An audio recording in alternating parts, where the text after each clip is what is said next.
Today I'd like to talk about the werewolf in European myth.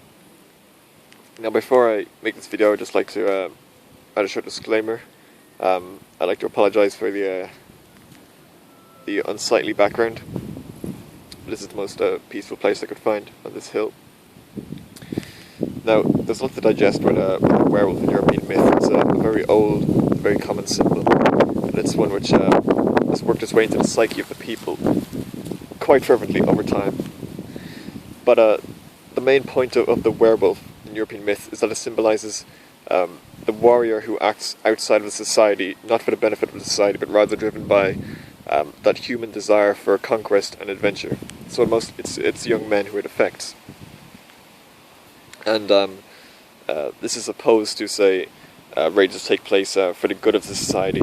They're usually bolstered and emboldened by times of prosperity, and they then seek to lead the society to go and act as pirates or Vikings or whatnot, raiders against other tribes. And although gold and wealth maybe and cattle may be the main points of conquest, the main goals, these aren't what drives them to go out in these raids.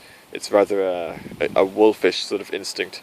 And when they go on these raids, they act in packs, bands, like wolves. Hence, the wolf is a symbol of these raiders. And the act of turning into a wolf or becoming a man-wolf is again symbolic of how you are transcending good and evil and acting on this human will, this human impulse to conquer outside of the society. Now, the word werewolf supposedly, or most commonly suggested, it comes from Anglo-Saxon were, meaning a man, and wolf, of course. So a man-wolf. However, it could also come from Anglo-Saxon for war, so were, meaning war.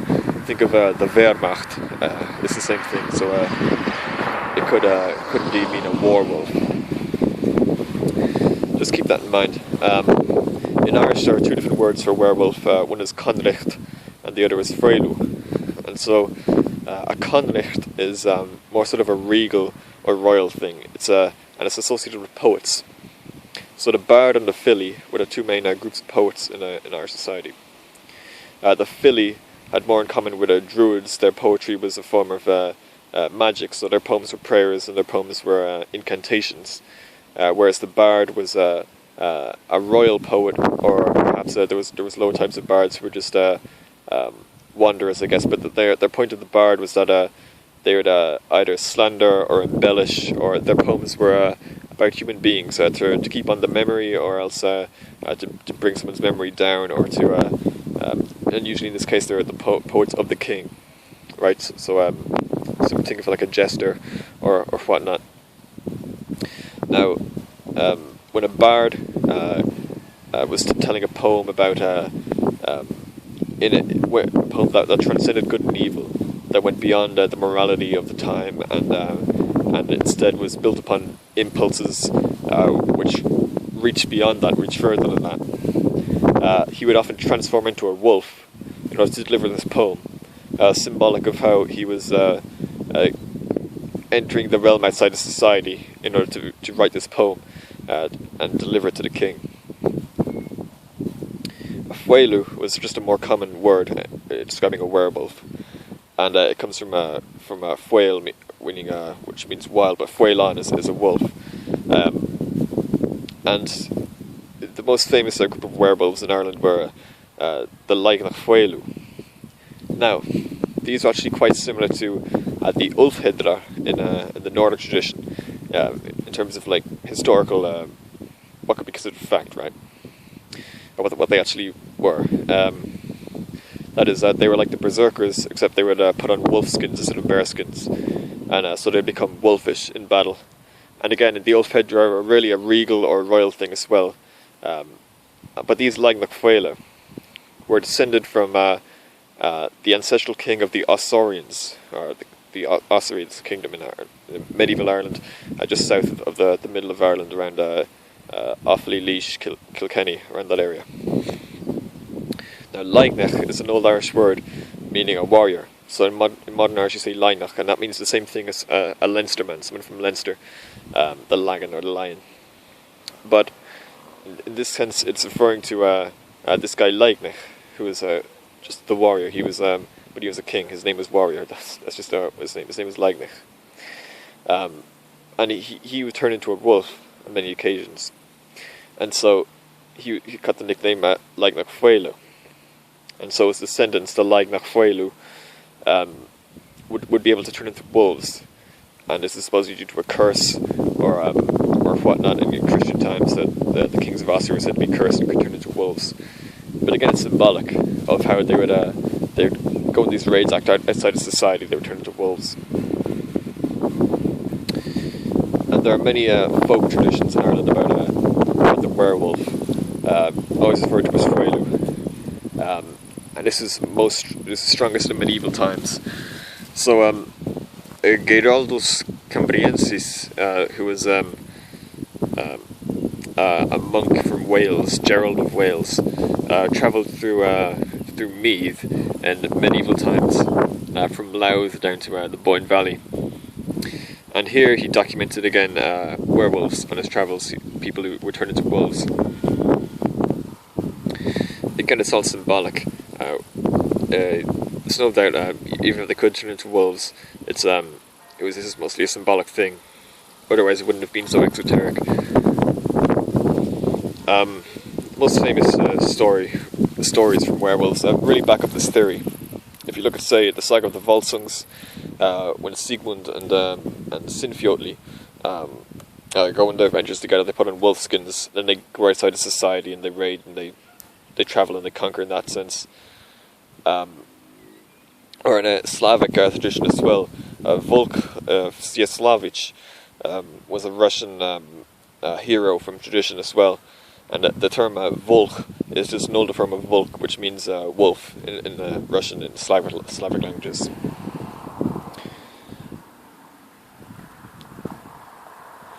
So you'll find similar traditions in the Baltic region as well, and around Slavic cultures. One interesting thing about the Slavic werewolf is how they sustain themselves, right?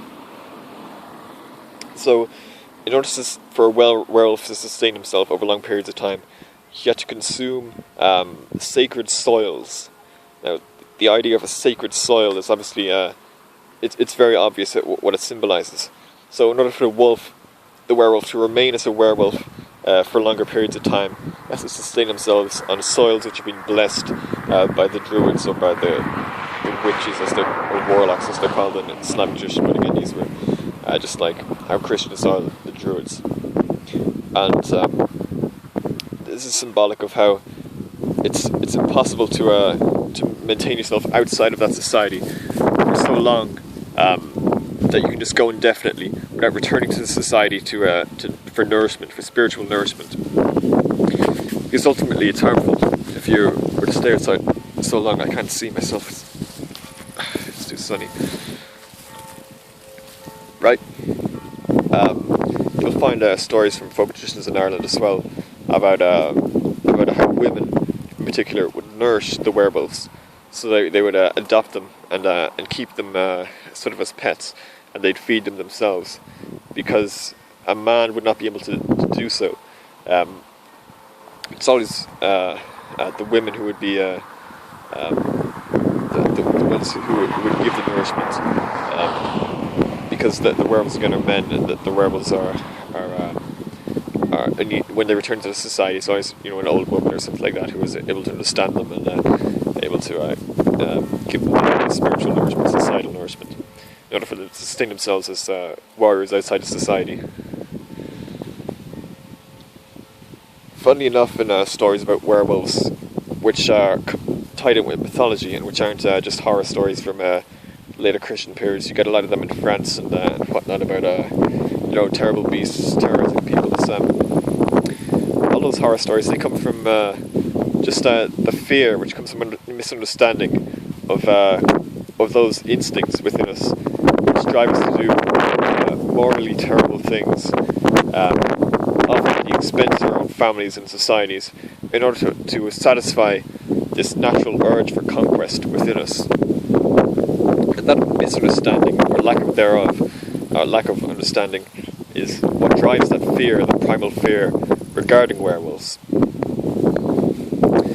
that's where the horror stories come from. But other than that, all the stories are quite amicable, quite friendly towards the werewolves themselves. And the werewolves aren't terrible beasts plaguing the people, but rather they're part of the people. You understand? That's most of what I wanted to say. Of course, there's a lot more examples I could give, but I don't think the theory needs much more proof. It's pretty clear at this point who the werewolves were. With regards to she-wolves, again, that's a separate thing. Often you'll find the images of the